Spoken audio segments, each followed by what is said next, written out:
It's day 4, and the journey to becoming Miss Nigeria continues. The girls are having fun at the resort and sharing personal stories of experiences they have gone through. It was a really relaxing moment for the girls. They are given a debate to test their personality, confidence and public speaking abilities.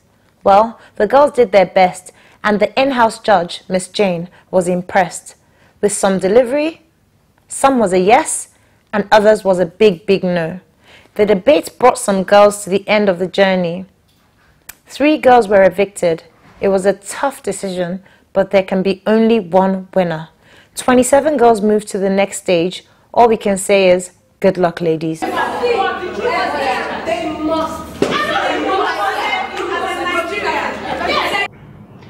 Hi guys. You exercised this morning? Yes. Did you have fun doing that? Yes. And of course you had your breakfast. Yes. So everybody's feeling good. Yes. Okay, so I have one question for everyone. But you have to answer the same question. Everyone should answer the same question. I have just one question for everybody. And the question goes like this. Would you have considered competing for Miss Nigeria if there were no cash prizes, modeling contracts, constant presence, and 0 publicity? Yes. If yes, why? And if no, why? Good morning. My name is Annabelle Ogunro. If there are no cash prizes or modeling contracts and benefits attached to the Miss Nigeria contest, I would still compete, because I feel the idea of a beauty queen most of the time is beauty wipes out ugliness from this world. Not everything has to do with money. And there are so many ways of helping people, not even having money. Like, there are so many children that need love. You showing them love alone makes them strive so hard to achieve goals.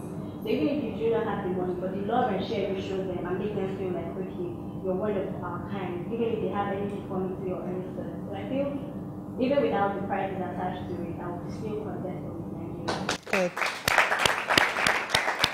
My name is Olashimomi Jordan. If there are no benefits attached to the Miss Nigeria pageant, I would still contest, because when I was a child, I've always wanted to make an impact in my country. And my plan was to be the Chief Justice of the Federation, which I still hope I will be, but that will be in another 15 years. So being Miss Nigeria gives me the opportunity to start something instead of waiting for 15 years before I become the Chief Justice of the Federation.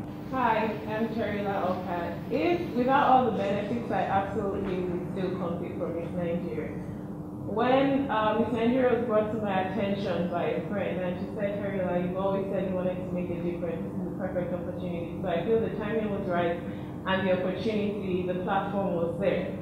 In Canada, I do a lot of volunteer work. I work with a lot of women. My last project was working at the Rape Crisis Center. That's volunteer. I don't get paid for it. So it's not like I'm a model. I'm not a pageant person. So coming here was strictly because I felt that it would give me the platform to do the things that I wanted to do, which is inspire women to become the best that they can be and empower them. So I strongly believe that if I won, people will look back and say, you know, she came, she competed, and she left with a difference.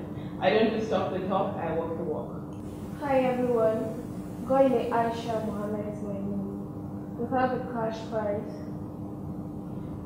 and all the other luxury attached to the crown, I would have still competed, because I see the crown as a springboard to the actualization of my dream, which is a baby child country. And that is only possible for me with the title. I don't need money to go on campaigns to get free education for these children. The whole idea is just to take them off the street. In 2007, when I won a pageant, I wasn't given all that was attached to it, but I was still able to set up my own NGO to embark on the pet project I had at that time. So for me, money and all this is not really the reason why I'm here. I just want the platform so I can accomplish that dream. Thank you very much. My name is Udu Abigail Umeka. If there were no cash prizes attached to playing Miss Nigeria, I would still contest, because it has always been a long-term dream to be a representative. I want to be an ambassador. I want to be someone, when you come to Nigeria, you could see the people through me. I just want to be able to voice out the people's voices that can't be heard. like the women and the girl gender. There are some people that can't be heard, and I believe through this, even without the money, without the profitable, without the benefits attached to it, I could do this in my own little way. I don't need to have all the stuff. I could just make an impact, make a change. We all sit back and say, we want the change in our generation, and nobody is acting towards that change. We just say that, and I believe this change can begin from you. So I want to be that person. I want to start that change. I just don't want to sit down and watch and keep saying, I want to see a change in my generation. So I believe with this platform, I could actually make a change in my generation. My name is Barbara Dong. If there are no benefits to the crown, I will still contest because, like everybody has said, it's a platform that we all need to reach out to the crowd. Because if you're just there, you're trying to advocate for people, and there is no platform, you're not recognized anywhere, I'm not sure you're going to make that difference that we all want to do. Miss Nigeria is a contest or a pageant that's been recognized within the world, everywhere around the world. So it's a very good opportunity for you to use. It's a very good opportunity for you to go out there and make the difference that you want to make with the women, the children, even the men. They all need us to help them speak out and voice out. Thank you. My name is Vanessa Ogunro. Well, for me, it's about setting purpose before desire. The whole luxury that comes with it is very nice, and when you think of everything you can do with it, your car and stuff, it's very nice. But then when you think of your purpose, when I think of my purpose here, like the title alone is Nigeria can earn you all the money that the contest will give you by means of proposals to government houses, elite people in the society, and all. So you can set up NGOs and people will listen to you just because you're from Nigeria. So I think I will still contest for the pageant with or without the money. My name is Kim Celeste. First thing first, there are so many pageants in Nigeria. So before you go for any, you would know what the pageant is all about, what is their aim, either if it's charity or anything. You should have a passion for a particular thing. Like some people go for Miss Nigeria, MBGM, Miss Unity, each of them have their own standard. So you should have a passion for a particular thing. And if your passion is charity and your passion is Miss Nigeria, it does not matter if the money is there. And besides, before you organize a pageant, there is always something. You don't just organize a pageant empty-handed. So whether the money is there or not, there is always something for you. So when you're going for a pageant, you're going for the passion and not for the money. For me, even before I contested for Miss Nigeria, I actually didn't know what the prizes were until the press conferences. So it's just because of the passion I have for it. It's not because of the money, it's not because of anything. With or without money, I'll sit here.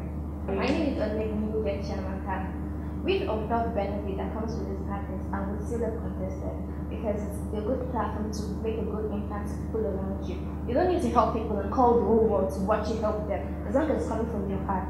You don't need to know what to say, oh, she's helping these people. You don't need all of that. As long as it's coming from your heart and God is watching you. Thank you. My name is Joyce Sakana. With or without all the benefits, I would have still gone for Miss Nigeria because it should be all about your passion inside of you. The main reason why you should contest for Miss Nigeria, not just because of the money. My name is Miriam Elisha. With or without the benefit that comes with Miss Nigeria crown, I would have contested for Miss Nigeria. Reason because I am from the northern part of Nigeria, and people from my area find it very difficult to come out for competition like this because they believe it's a platform to showcase your body and stuff like that, And I can't see anything like that happening in Miss Nigeria. And the second reason why I want to be Miss Nigeria is because I really want to have the platform to be able to speak with my people in our dialect, that this issue of Boko Haram needs to be called a quit.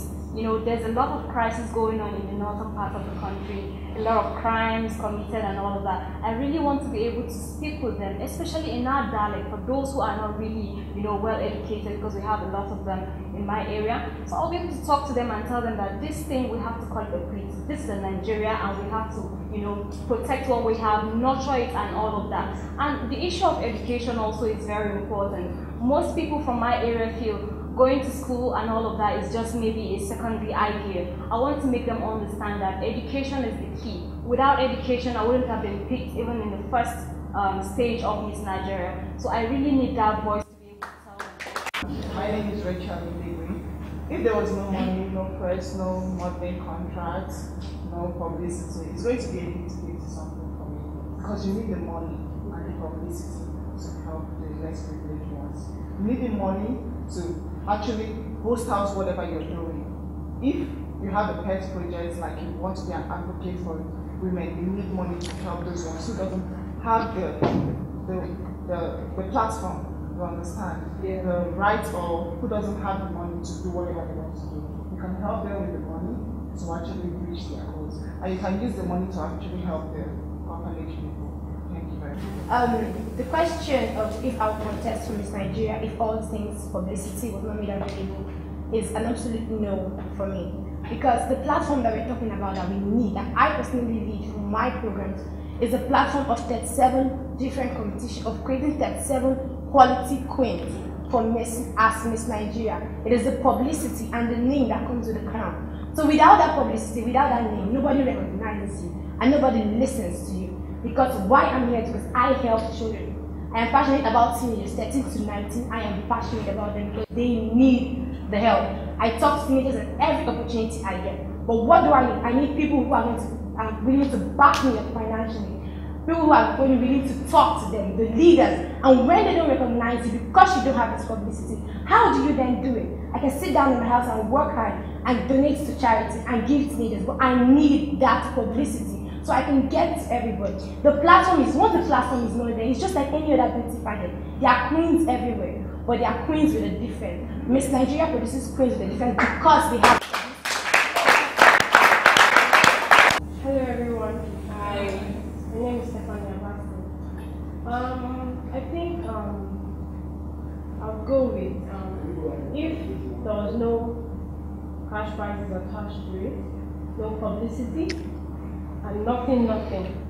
In the first place, I'm going to even say, even without no publicity, I'm not sure you wouldn't be here because you won't hear about Miss Nigeria. Yes. Would you know that there is a Miss Nigeria contest? You wouldn't. No. It is because of the publicity you're here, right? Yes. Because you heard about it and you've come. You all are here to compete because of the publicity you've heard. You've seen it on Facebook, you've seen what other people have done, you've even seen the cash prizes. To be honest with you, I know what you guys want to. You want to say yes, voice of all. Don't you guys think about the cars? To be honest, that's not a joke here.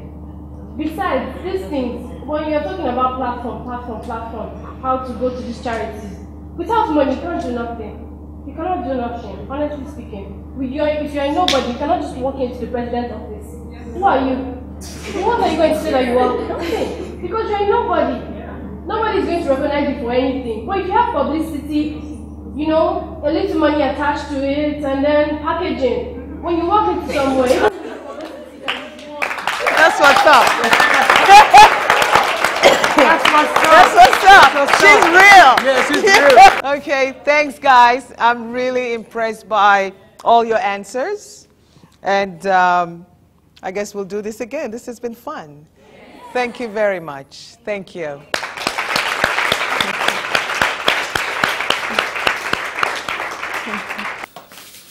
If I become Miss Nigeria, I'll start a project or program that will be about teenagers from the ages of 13 to 19 that will mentor and train them using their natural abilities, whatever it is, to better their lives, giving them advice and support in any way that is possible, in order to make them more useful members of society, that it doesn't matter where you come from, it just matters what natural gifts God has given you and your development of them to be whatever you want to be in life. There are no limitations and there are no limits to what you can be, just believe in. Hello everyone. Hi. Here we are again, sitting here, getting to know you guys again. It's been fun. I've gotten to talk to quite a few of you, and I'm actually quite impressed by all of you. I just want to get to know you guys on a deeper level. I want to know how you feel about certain things, about life experience. What has been your aha moment? Your aha, you know what aha means? Meaning either a tragedy in your life, in your family, or a triumph that has changed who you are. Starting from you. My name is Ajayi Esther, and I'm about to tell you of the worst moments of my life. It started after my SS3. I read my WAEC, NECO, JAMB, and the results were awful. They were really, really bad. And that was the beginning of my low self-esteem. I would go into my room and cry. I wouldn't pick anyone's calls. Sometimes I don't even eat. And that really, really made me feel bad. And my dad called me one day and was like, if you don't pass this exam, this will be the last. And I actually called myself into the room. I cried and I prayed to God. And there was an event at Tafawa Balewa Square. That was where I met Ben Carson. He was talking about himself and I actually learned a lot from him because I was having like similar cases. And I went back to my room. I Googled a lot of things, how to read and all of that, time to read. And I used to wake up like 4 in the morning to 6 and start reading. And alas, I was lucky, I passed my exam. And this is still going to happen to a lot of people. So my advice to them is, just try, build your self-esteem. The fact that you fail your exam does not mean you're the worst person on earth. It does not mean you're a dull lad. Thank you very much. Hello everyone. Hi. My name is Olai Rauya Sophia. The event that actually changed my life and actually gave me a course in life was the death of my father. I lost my dad when I was 8, going to 9. And I am very lucky, or I'll say we as a family, we're very lucky to have a woman like my mother who stood by us throughout those while. She took us in and she has been very wonderful because she became a widow at 35, saddled with 5 children of her own, a stepchild and a step-grandchild. And she kept all of us with a meager salary. And I'm like, what about people who lost both their parents at that tender age? What about people who don't even have parents, who were abandoned? Who would rise up for them? Who would speak for them? Who would be there for them? I had a mother who was there for me. These children don't have somebody there for them. So that actually gave me a cause that I have to fight for those children. I have to be there for them. I have to be that voice for them and speak for them. Thank you.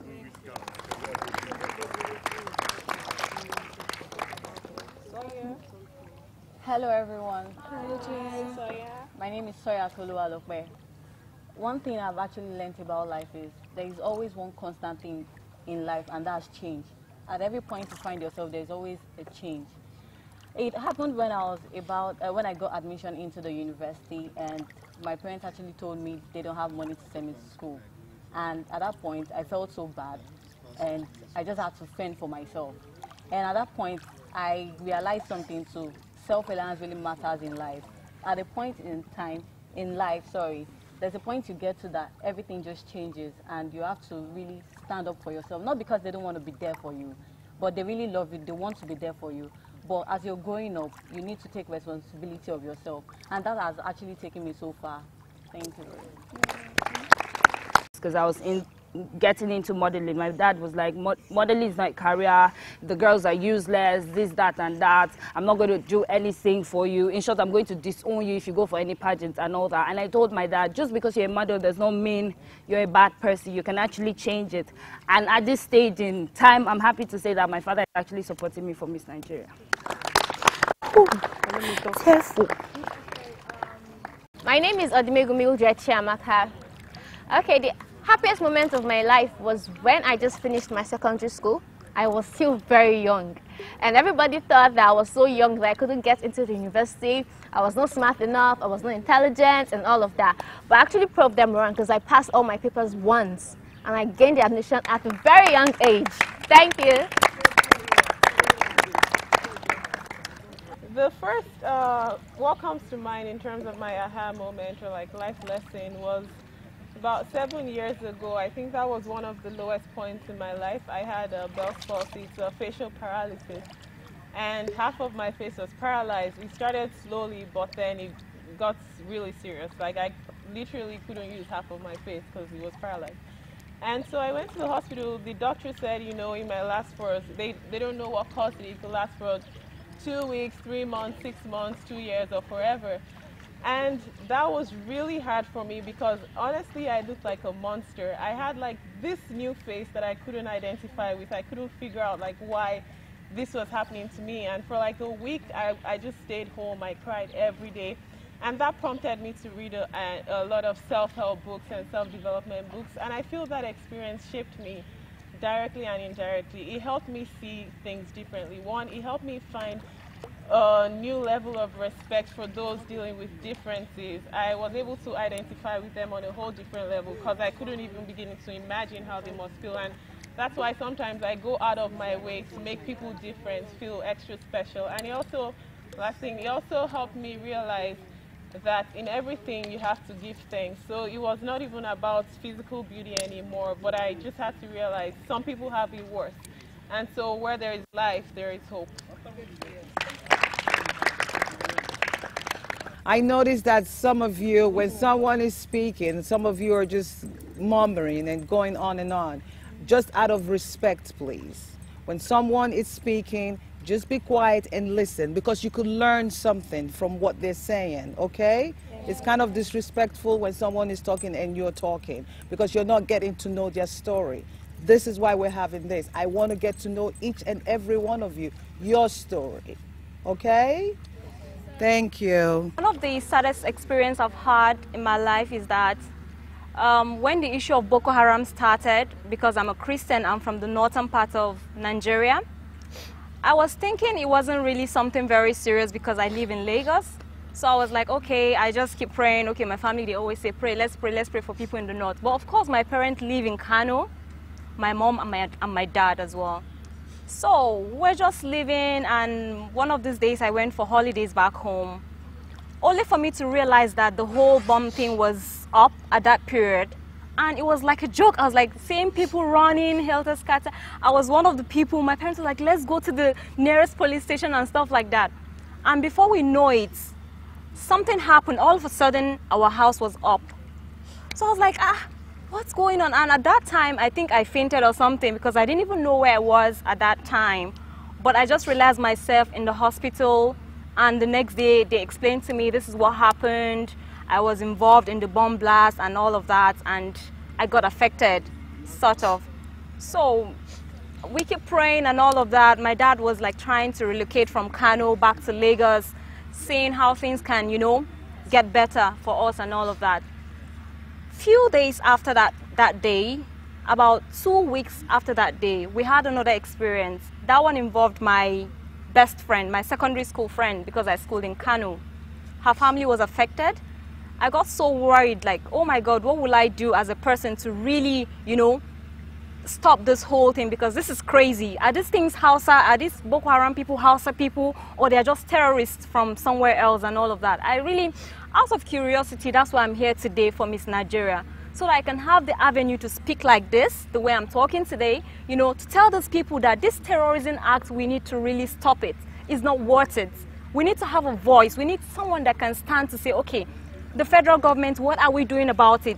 Who are these people? How can we work with them to stop this act? So I think it's a really sad experience for me. Yeah.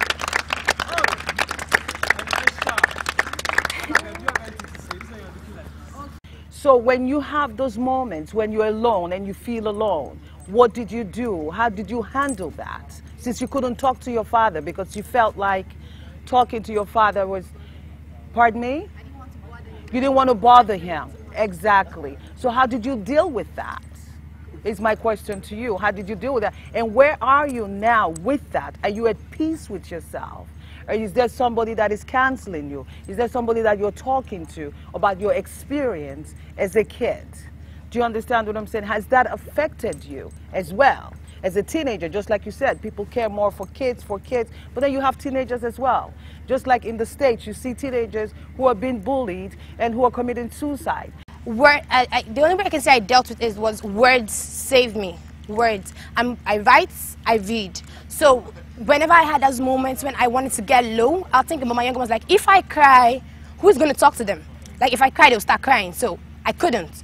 So all I need to do, I put my feelings in words because I had the talent to do it. And so if I'm on this platform, I will encourage talent, because when you have something to fall back on, you always go to that in your leisure, that thing you enjoy doing, your music, your dance, whatever, your books. So I want to encourage them, whoever can write, you write. If you can sing, you sing. It makes you happy, and it makes you forget that maybe I'm not alone. And it makes you feel that, okay, if I don't have myself, I have the characters in my books, I have the song, the feelings I have in my song, so they're always there for me.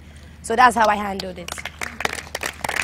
If I become queen, I'd like to look into the factors of education and children that are less privileged. I'd like to, in more especially in the education area, and those that are not able to go to school like to be like a role model to them, to teach them that school is actually very important. Like they said today, one of the things they said that Mrs. Allah actually said was, even if you don't pick anything today you must learn that school is actually very important, because school is like one of the, something that when you leave, you have to have it. It's a necessity. It's not like something that you can just do without it.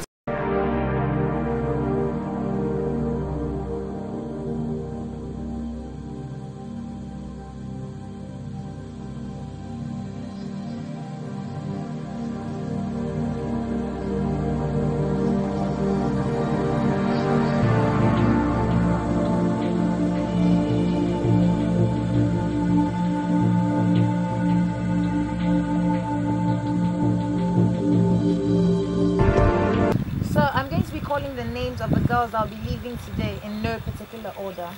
The first name of the lady that's up for eviction is Miss Ekanem. And the next name up for eviction is Miss Ogunro.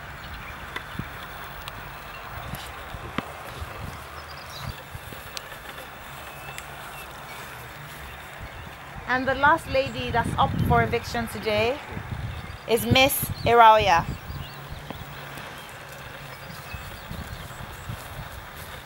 So like I said, this was not in any order. And I'm sorry to the ladies that have to leave, but it's not the end of the road, There's still more opportunities. Don't give up on your dreams. We're going to give you a little time to say goodbye to the remaining contestants, and then you have to pack your bags and you have to go back home. Thank you, guys. Thank you, ladies. About the elimination processes today, trust me, I would not say it wasn't rigorous. It was actually rigorous, because I think I held hands to almost everybody around me. I was scared, to be precise. I was scared, but I'm happy it was them and not me, because I don't see any point in me pretending that I was sad about it. Yes, I was sad it was them, but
God is very real, and He makes a difference. And also, you can't just say you pray and you believe in God and you're nice. You have to be hardworking.